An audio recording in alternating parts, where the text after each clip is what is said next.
दुआ हर इबादत का निचोड़ है। दुआ मांगना बंदे की ज़रूरत भी है और अपनी बंदगी के इजहार का एक ज़रिया भी।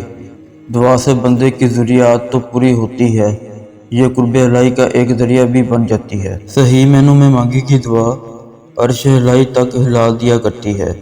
लिहाजा ये ज़रूरी है कि दुआ मांगने वाले को दुआ की अहमियत का अंदाज़ा हो और इन आदाब और शराइत को अच्छी तरह जानता हो जिनसे दुआएं कबूल होती है। दुआ की फजीलत कुरान मजीद से इरशाद बारी ताला है और कहा, तुम्हारे परवरदिगार ने कि मुझसे दुआ मांगो, मैं कबूल करूँगा तुम्हारी दुआ को। बेशक जो लोग मेरी इबादत और दुआ से तकब्बुर करते हैं वो ज़लील होकर जहन्नम में दाखिल होंगे। इस आयत मुबारक में दुआ मांगने का हुक्म दिया गया, साथ खुशखबरी सुना दी गई है कि परवरदिगार आलम दुआ को कबूल करेंगे।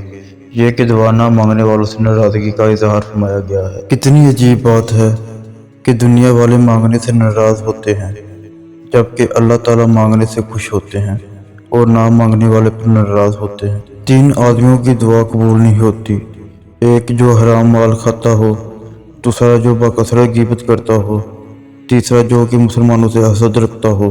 हर दुआ के कबूल होने का मुकर्रर वक्त होता है और इस वक्त तक सब्र, तवक्कुल और दुआ करना ही हमारी आज़माइश है। अता करने का तरीका मुख्तलिफ हो सकता है लेकिन मेरा रब दुआएं रद्द नहीं करता। इस दुआ की ताकत ही कुछ और होती है जिसमें अल्लाह से अल्लाह को ही मांग लिया जाए।